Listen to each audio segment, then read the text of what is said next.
Jadi harusnya apa itu BNPT, pemerintah membuat definisi radikal itu seperti apa. Jangan ditafsirkan sendiri dan jangan sampai digunakan untuk menghabisi pihak-pihak yang tidak disukai, dalam hal ini umat Islam.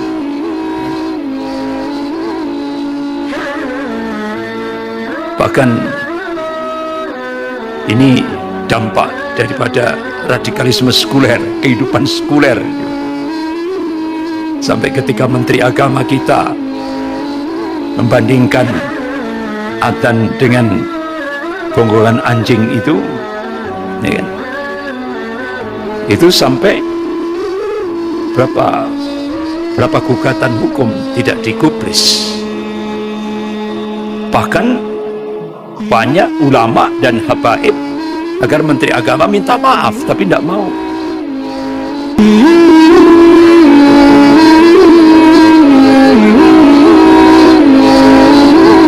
Kalau kita buka tentang sekularisme dalam buku ensiklopedia Inggris, sekularisme itu salah satu pergerakan sosial yang bertujuan untuk mengalihkan aktivitas manusia dari orientasi ukhrawi atau kehidupan akhirat kepada orientasi duniawi semata.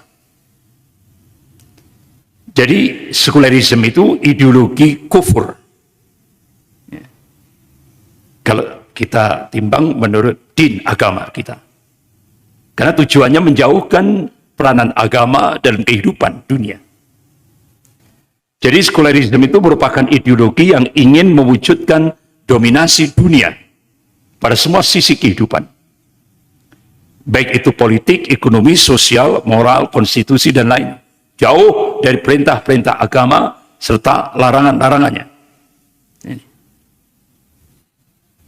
Bapak-bapak, ibu-ibu yang dirahmati Allah. Ketika Presiden meresmikan Tugu Titik Nol di Kecamatan Baros, Tapanuli Tengah, Sumatera Utara, seperti yang dikutip di Harian Antara, Jumat 24 Maret 2017, politik dan agama harus dipisah.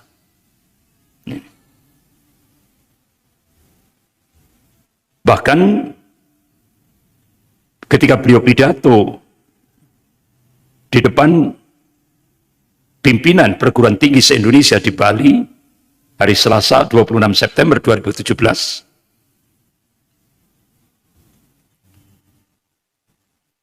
jadi beliau menilai bukan komunisme yang membahayakan Pancasila, melainkan radikalisme agama. Dan faham garis keras ini yang menjadi ancaman terbesar buat dasar negara.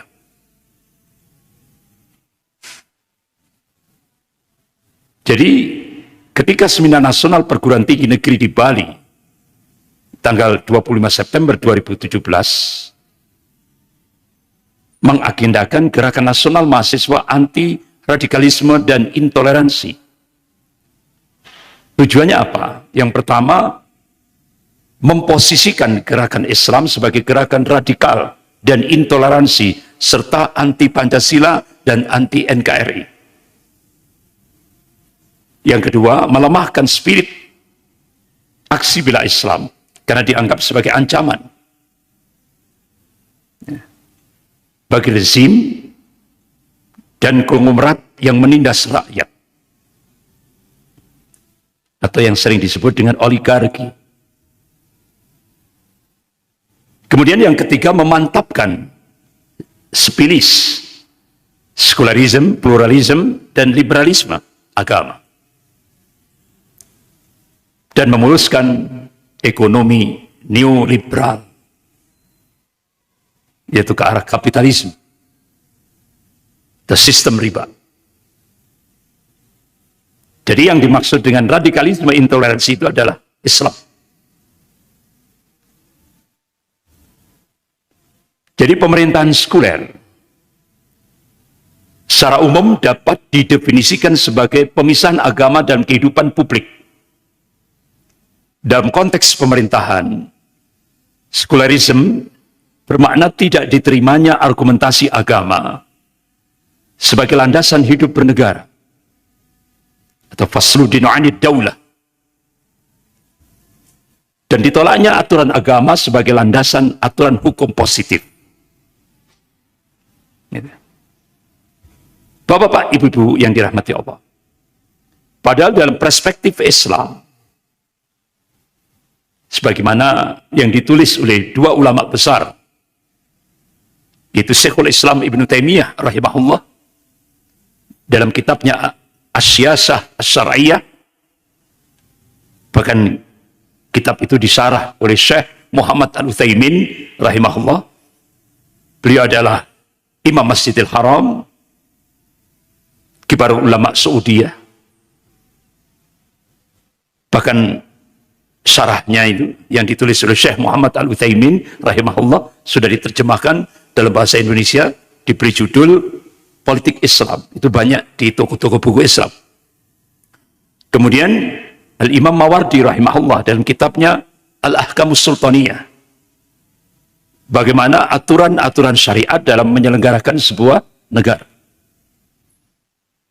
Jadi dalam perspektif Islam, kita tidak boleh memisahkan agama dengan politik. Karena kalau kita pisahkan agama dengan politik, itu sama saja memisahkan umat Islam dari Al-Quran dan As-Sunnah. Karena politik itu ajaran Islam.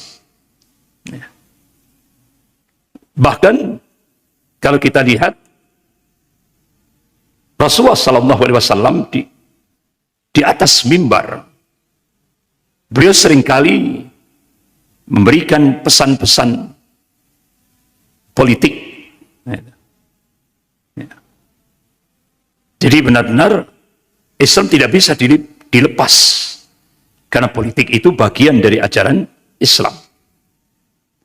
Jadi politik Islam itu dapat diartikan sebagai satu manhaj, metode, cara untuk mempengaruhi istimewa Islamiyah, masyarakat Islam, agar bersikap sesuai dengan Al-Quran dan Sunnah Rasulullah SAW. Oleh karena itu, Muhammadiyah diwakili oleh Profesor Kiai Haji Yunahar Ilyas, Allahumma yarham, beliau sudah meninggal. Waktu itu, 29 Maret 2017, beliau mewakili Ormas Muhammadiyah memberikan statement di media, Indonesia bukan negara sekuler. Karena dalam preambul pembukaan Undang-Undang Dasar 1945, negara Republik Indonesia berdasarkan ketuhanan yang Maha Esa. Jadi Indonesia berketuhanan, religius, agamis. Artinya politik tidak bisa dipisahkan dari agama. Bahkan Jenderal Abdul Haris Nasution, Allahumma yarham, ya, yang selamat dari pembunuhan gerombolan PKI tahun 65 waktu itu, malam 1 Oktober, ya, beliau menegaskan tidaklah mungkin seseorang bisa berjiwa komunis sekaligus Pancasilais. Karena cita-cita komunis itu ingin menghilangkan agama. Kalaupun mereka beragama, itu hanyalah kedok semata. Bahkan pimpinan pusat Muhammadiyah, Profesor Haidar Nasir, menegaskan nilai-nilai Pancasila secara organik telah tumbuh hidup dalam kesadaran, alam pikiran dan laku bangsa Indonesia yang beragama dan berkebudayaan luhur. Jadi kelahiran Pancasila merupakan serapan dari seluruh kearifan bangsa, sehingga diterima semua kalangan dan menjadi konsensus nasional. Yang niscaya karenanya jangan jadikan Pancasila menjadi ideologi ekstrim dengan agama dan dipertentangkan. Ya. Jadi sekali lagi, karenanya jangan jadikan Pancasila menjadi ideologi ekstrim dan dipertentangkan dengan agama dan kebudayaan bangsa. Ini. Oleh karena itu, kata Ketua Umum Gerakan Islam Pengawal NKRI, yaitu Bapak Dr. Insinyur Muhammad Asri Sitanggang, kalau Indonesia ini menjadi negara sekuler, artinya agama dipisah dari politik, ia akan menjadi rebutan antara komunisme dan kapitalisme. Jadi kalau Indonesia menjadi sebuah negara sekuler, komunis akan bangkit. Itu logika politiknya. Dan bila komunis berkuasa, manusia menindas manusia. Begitu juga bila kapitalisme berkuasa, terjadi sebaliknya. Oleh karena itu, wartawan senior, beliau memberikan statement, kalau politik tanpa agama, atau politik dipisah dari agama, rakyatnya harus ateis atau komunis. Ini. Jadi, sebenarnya musuh terbesar Pancasila itu adalah PKI dan penista agama. Bukan agama. Jadi agama itu merupakan dasar dan filosofi Pancasila. Komunisme adalah musuh utama Pancasila. Tapi sekarang dibalik. Agama musuh Pancasila. Jadi tanda-tanda komunisme yang paling nyata adalah memusuhi agama. Bahkan Bapak Jenderal Gatot Nurmantio ketika beliau masih menjabat Panglima TNI di gedung pusat PP Muhammadiyah di Jakarta, beliau memberikan statement, Indonesia merdeka kalau perjuangan umat Islam. Ya. Bahkan kata beliau, Pancasila itu hadiah umat Islam untuk Indonesia. Ini statement Bapak Jenderal Gatot Nurmantio saat beliau masih menjabat Panglima TNI. Ketika diundang di gedung PP Muhammadiyah. Bahkan beliau berpesan untuk prajurit, dimanapun kamu bertugas, untuk prajurit TNI, dimanapun kamu bertugas, harus bersama-sama dengan para ulama. Ini pesan beliau. Bahkan, selesai beliau dilengserkan, artinya belum selesai masa jabatannya sudah dicopot. Ya. Akhirnya Bapak Jenderal Purnawirawan Gatot Nurmantio, beliau menegaskan saya tidak takut dibilang provokasi. Pancasila memang akan diganti komunis. Indikasinya sudah nampak sekali. Indikasinya sudah nampak, tidak samar.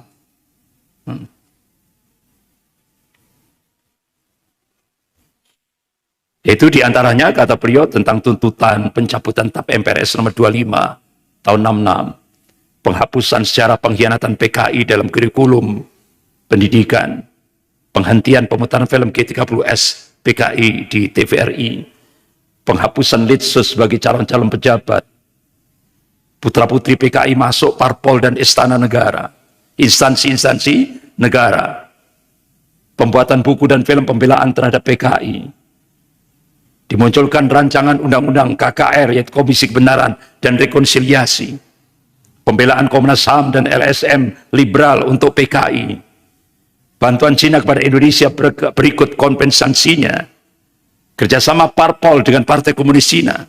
Ini indikasi kebangkitan PKI di Indonesia.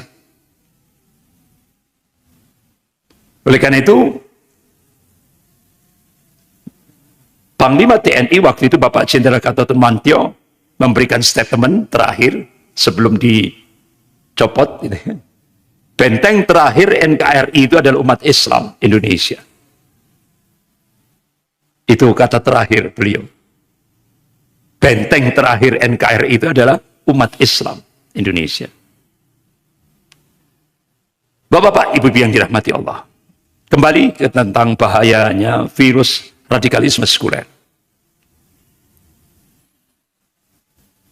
otomatis itu tadi ada take and give. Akhirnya dimunculkan, diangkat buzzer-buzzer. Ya. Di antaranya ada Adi Armando, dosen UI, Abu Janda, Denny Sirgar, Eko Kontadi, siapa lagi itu? Banyak gitu ya. Dan digaji oleh negara dari APBN. Dilindungi oleh negara. Ya. Sampai Majelis Ulama Indonesia Pusat menyerahkan surat resmi kepada Bareskrim Mabes Polri agar segera Adi Armando diadili. Bahkan ada 5 gugatan hukum kepada Adi Armando. Tidak hanya Majelis Ulama Indonesia Pusat, tapi sekian tahun tidak digubris. Adi Armando dilindungi oleh negara. Ya. Padahal di akun Twitternya dia sudah melecehkan Allah, melecehkan Rasulullah, melecehkan Al-Quran, melecehkan Islam. Ya. Sampai akhirnya lembaga-lembaga Islam memberikan Kebal Hukum Award 2020. Ya. Adi Armando. Bahkan sampai tokoh Minang, ya, Pak Irvianda, itu kebetulan teman saya itu, di Sumatera Barat, di Padang, sering undang saya di Sumatera Barat. Itu beliau sebagai tokoh adat Minang, langsung mencabut, ya, Adi Armando sebagai orang Minang. Dicabut, Pak. Ya. Sudah tidak jadi warga Minang. Nah, coba kita lihat di akun Twitternya. Allah kan bukan orang Arab. Tentu Allah senang kalau ayat-ayatnya dibaca dengan gaya Minang, gaya Ambon, gaya Cina, gaya hip hop. Ini pelecehan, taswih.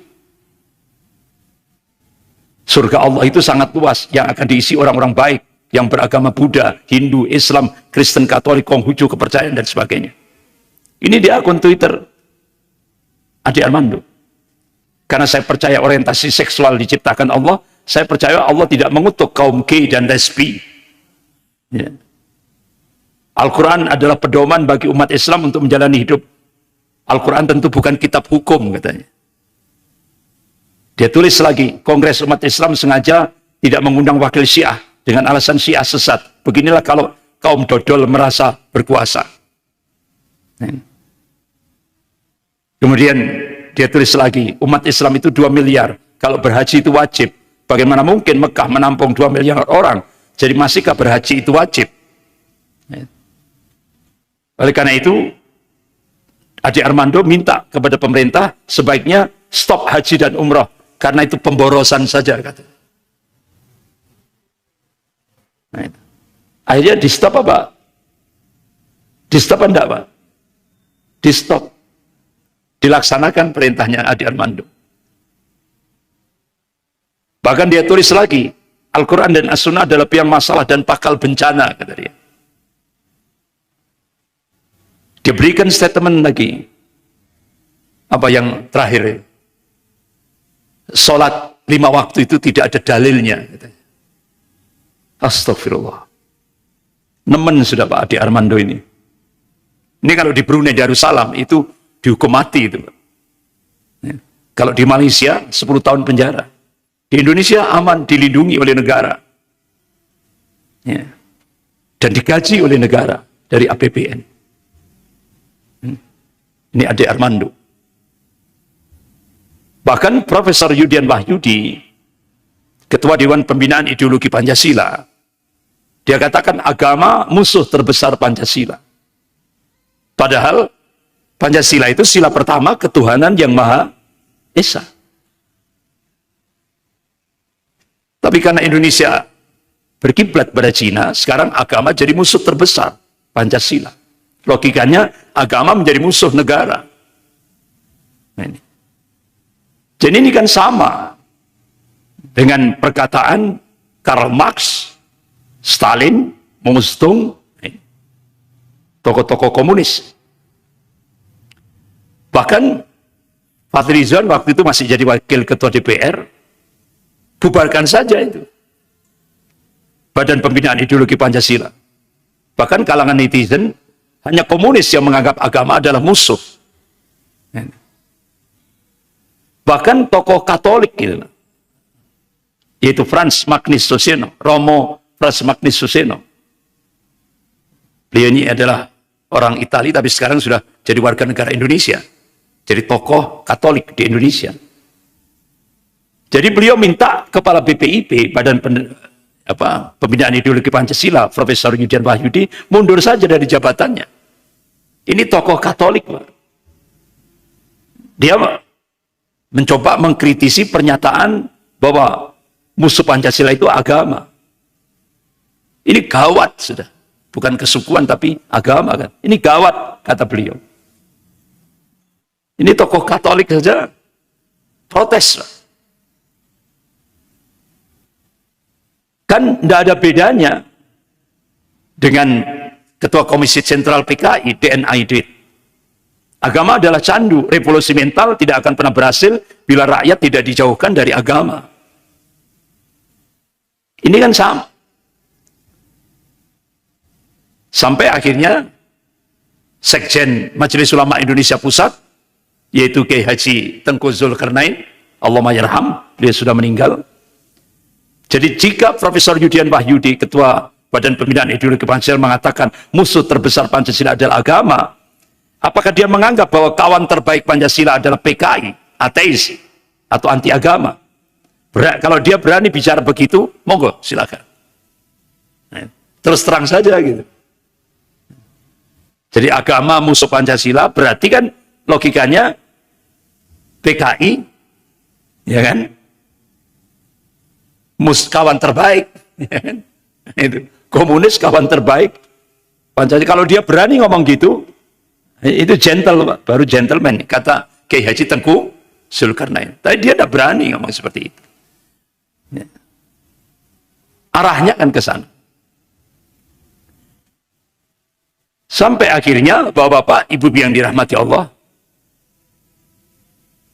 Deputi Bidang Pengkajian dan Materi Unit Kerja Presiden, yaitu Dr. Anas Saidi, ya, dari Pembinaan Ideologi Pancasila, di depan pemuda di saat acara Simposium Nasional Pemuda Indonesia di Hotel Arya Duta, ya, Jakarta Pusat, beliau menyatakan orang ateis itu boleh, murtad pun boleh di Indonesia.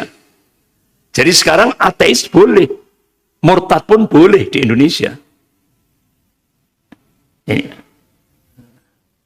Akhirnya, Wakil Ketua Komisi Dakwah Majelis Ulama Indonesia Pusat, yaitu Ustadz Fahmi Salim, jadi pernyataan Pak Anas Saidi ini selaku Deputi Bidang Pengkajian dan Materi Unit Kerja Presiden dalam pemantapan ideologi Pancasila yang memperbolehkan ateis dan murtad, ini sangat membahayakan, ya kan? Ini kalau dibiarkan selangkah lagi bisa membenarkan komunisme. Itu. Jadi kita harus hati-hati. Bahkan Menristek Dikti, ya, yaitu Bapak Muhammad Nasir, ya, Menristek Dikti. Jadi beliau minta untuk mengurangi pengaruh paham radikalisme dan ekstremisme. Ini mata kuliah agama itu ditaruh paling akhir. Karena apa? Karena pelajaran agama itu sumber radikalisme. Ditaruh bagian akhir. Begitu juga Badan Nasional Penanggulangan BNPT. Ya, ini Pak. Menyebarkan kuesioner. Nah, itu. Yang pertama, Islam adalah agama yang komprehensif. yang harus mengatur segala aspek kehidupan sosial, politik, hukum, ekonomi, dan lain-lain. Setuju enggak? Gitu? Setuju enggak? Saya kira kalau kita komitmen pada Islam, setuju.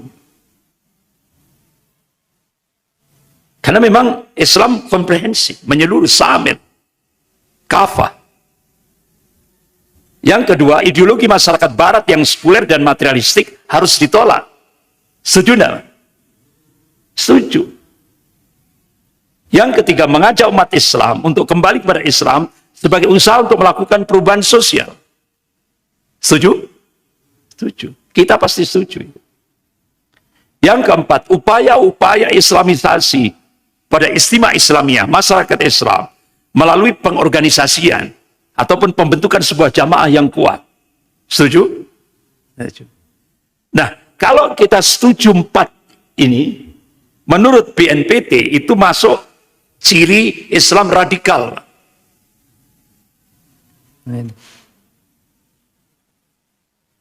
Jadi seperti itu. Jadi kalau yang hak dikatakan batil, yang batil dikatakan hak. Ini sekarang sudah zamannya. Yang komitmen pada Al-Quran dan hadis disebut radikal.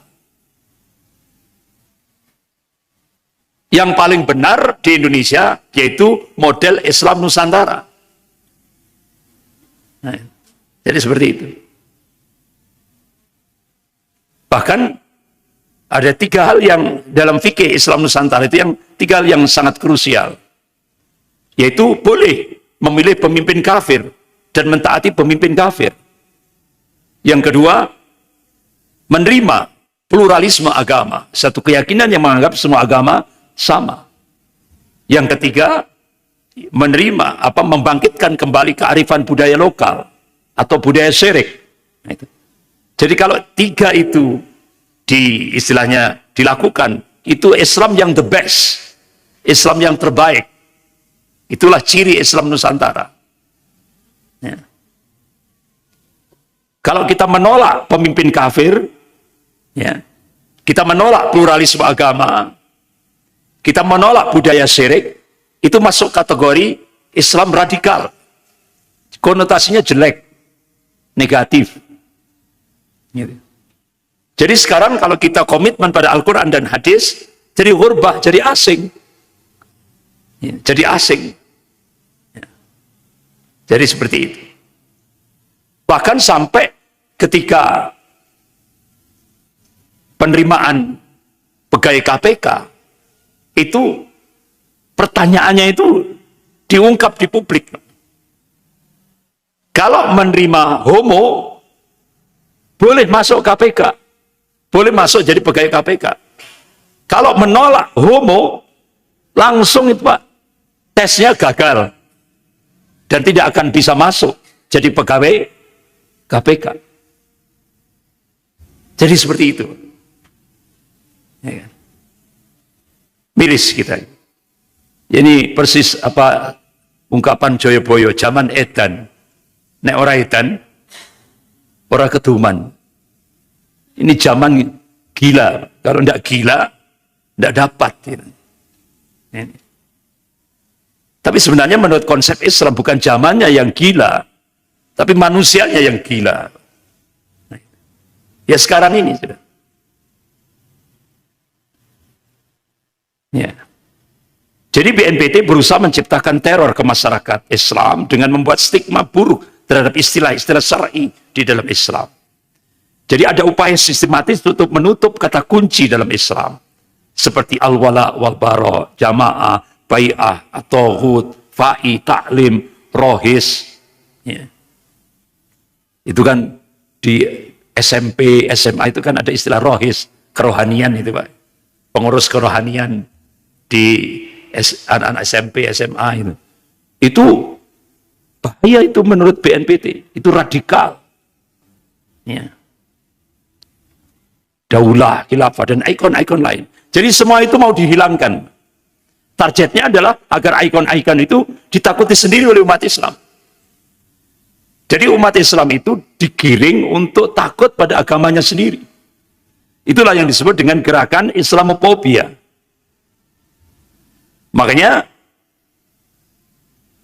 Ketua Bidang Kajian Majelis Ulama Indonesia Pusat, Profesor Yunahar Ilyas, meminta kepada pemerintah sebaliknya segera menafsirkan definisi dari radikal atau kata radikal atau radikalisme itu dengan mengajak BNPT dan juga mengajak para ulama.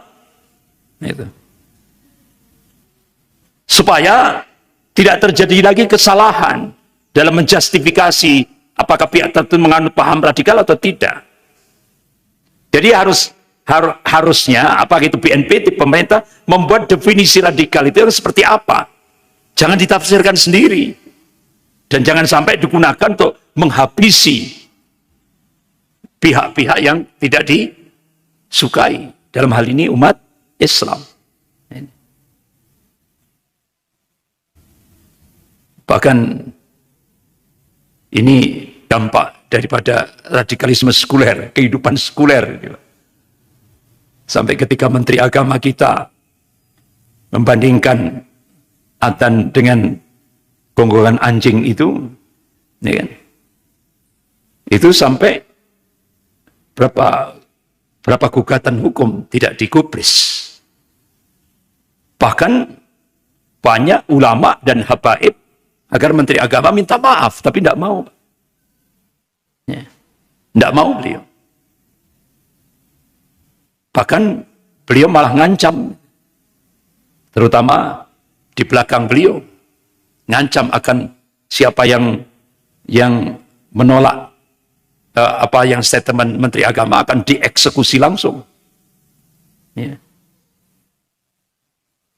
Bahkan sampai beliau belum selesai ucap statement itu, beliau minta umat Islam harus menerima LGBT, lesbi, gay, bisex, dan transgender. Belum selesai suara adzan dibandingkan dengan gonggongan anjing.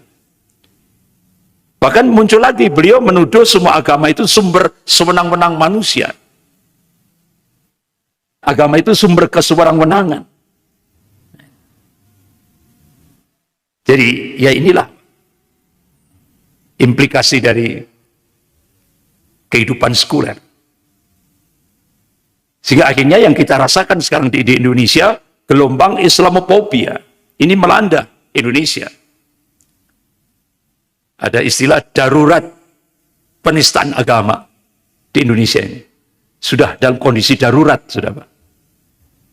Baru kali ini penistaan agama benar-benar terstruktur, sistematis, dan masif sekali. Ini. Ulama dan Islam di mana-mana dicurigai, difitnah, ditekan, dihina. Ini. Jadi tujuannya apa sih gerakan Islamophobia? Sampai saya menyatakan sekarang di Indonesia itu banyak orang berbondong-bondong mau jadi orang munafik. Kenapa saya sampai mengatakan berbondong-bondong? Karena di baliknya ada min amplopi bin fulus. Dan ada iming-iming jabatan. Padahal dia dijadikan garda terdepan untuk melakukan gerakan Islamophobia. Orang Islam tapi membenci Islam. Tujuannya apa? Untuk mempersempit ruang gerak umat Islam. Itu tujuannya. Yang kedua, peluang menumbuhkan musuh Islam dari luar dan dalam Islam sendiri terbuka lebar. Yang ketiga, dari luar Islam koalisi mudah digalang.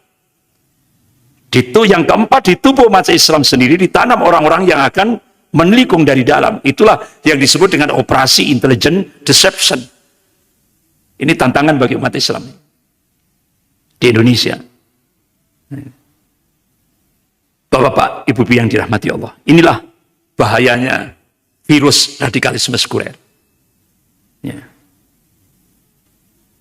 Oleh karena itu, bagaimana kita? Apakah kita terus diam? Tidak. Kita harus tampil di garda terdepan untuk menegakkan amar ma'ruf nahi mungkar. Ya. Ada 5, kita benar-benar jangan pesimis. Ya, kita harus terus berjuang. Ya. Ada 5 program yang sering kali saya sampaikan. Yang pertama, dakwah tauhid harus terus kita gerakkan.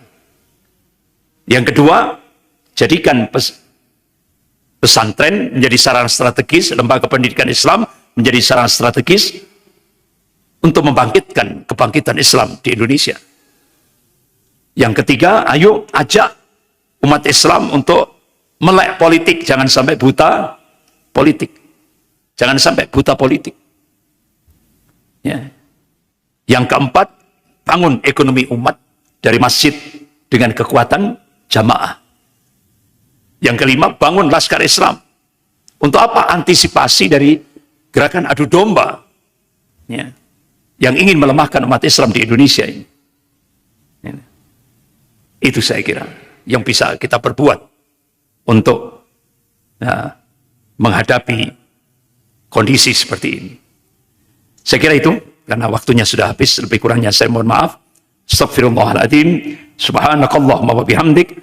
Asyhadu an la ilaha illa anta astaghfiruka wa atubu ilaik. Wabillahi taufiq wal hidayah. Wassalamualaikum warahmatullahi wabarakatuh.